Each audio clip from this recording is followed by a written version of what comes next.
Momen akhir pekan atau hari libur mungkin kalian sekedar menyegarkan otak bersama teman, keluarga, atau orang yang disayangi. Dan kalian memutuskan untuk menonton film di sebuah gedung bioskop dan kalian akan mendapati tulisan 21. Atau dalam tulisan Romawi adalah XX1. Tak ada masalah yang berarti.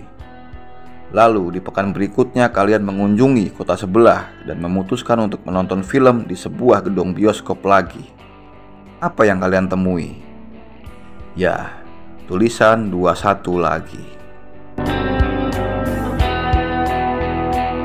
Itu adalah respon yang umum terjadi pada masyarakat, tidak hanya awam, namun juga terjadi pada masyarakat perfilman dalam menyikapi betapa perkasanya Grup 21 menguasai jaringan bioskop di Indonesia.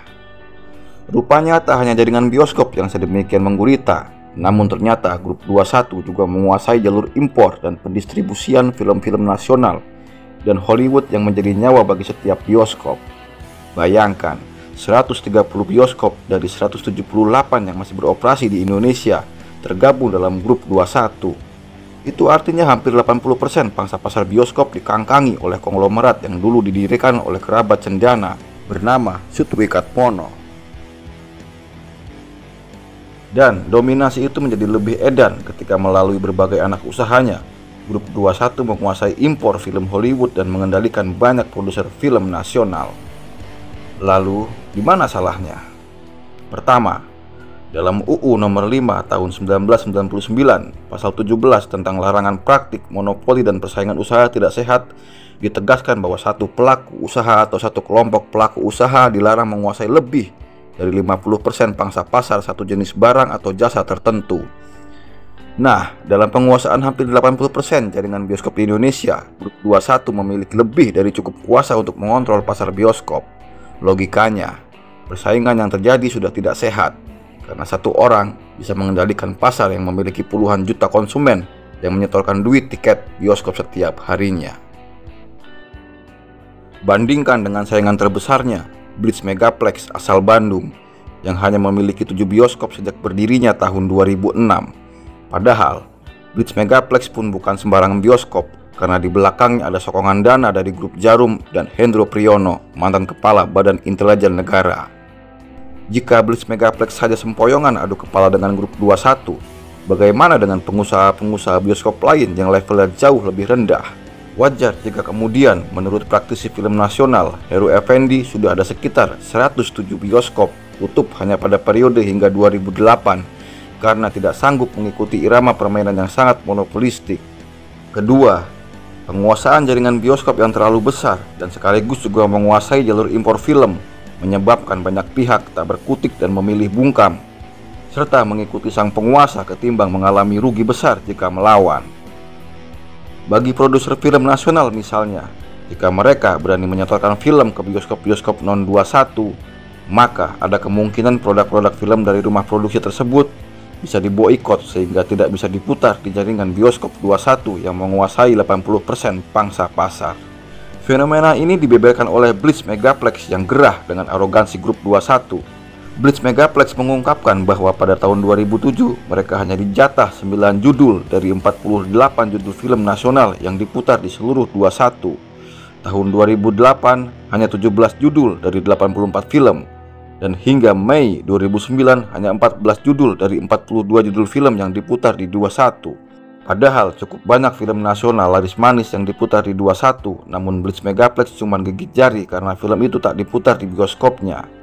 Contohnya adalah film laris Ketika Cinta Bertasbih, produksi Cinemark. Bioskop-bioskop non-21 pun gemetaran untuk berani melawan, karena resikonya mereka bisa tak mendapatkan pasokan film Hollywood yang menjadi penyambung nafas bisnis bioskop-bioskop mereka. Untuk apa memiliki bioskop mewah dan nyaman dengan layar dan tata suara canggih jika pasokan film-film barunya ngadat? Mau dijadiin layar tancep tuh bioskop.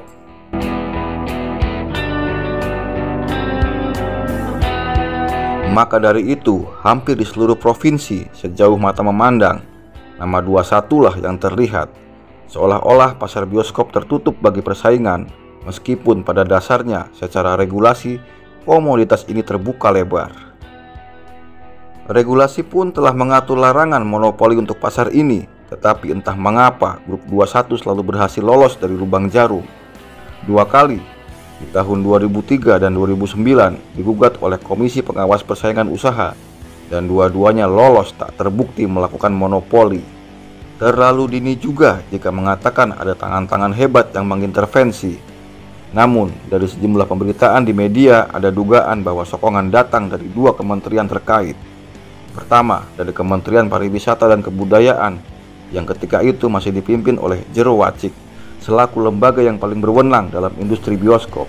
Kedua, dari Kementerian Keuangan ketika itu masih dipimpin oleh Agus Martowardoyo yang berwenang dalam aspek pajaknya.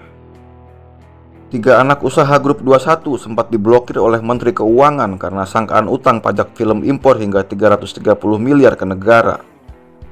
Ketika masalah ini muncul ke permukaan, masyarakat sempat gaduh karena itu berarti tak ada lagi film-film Hollywood yang akan diputar di bioskop. Tak hilang akal, grup 21 membentuk perusahaan baru yakni PT Omega Film yang mengambil alih tugas impor film dari 3 perusahaan sebelumnya yang telah diblokir. Ketika Menteri Keuangan mengetahui bahwa Omega terafiliasi dengan grup 21, akhirnya juga memblokir Omega. Disinilah konon masuk intervensi dari Menteri Jero Wacik, sehingga Agus Marto kabarnya takluk dan membiarkan Omega akhirnya bisa kembali bebas mengimpor film-film Hollywood. Kabarnya lagi Menteri Keuangan sempat melontarkan ide agar industri bioskop dan film ini dicabut dari daftar negatif investasi sehingga bisa mengundang investor masuk ke sektor ini. Dengan begitu, praktek monopoli bisa sirna dan membuat industri bioskop lebih terbuka. Tapi entah kenapa ide ini menguap begitu saja, menyisakan pertanyaan. Apakah ada deal-deal di antara mereka?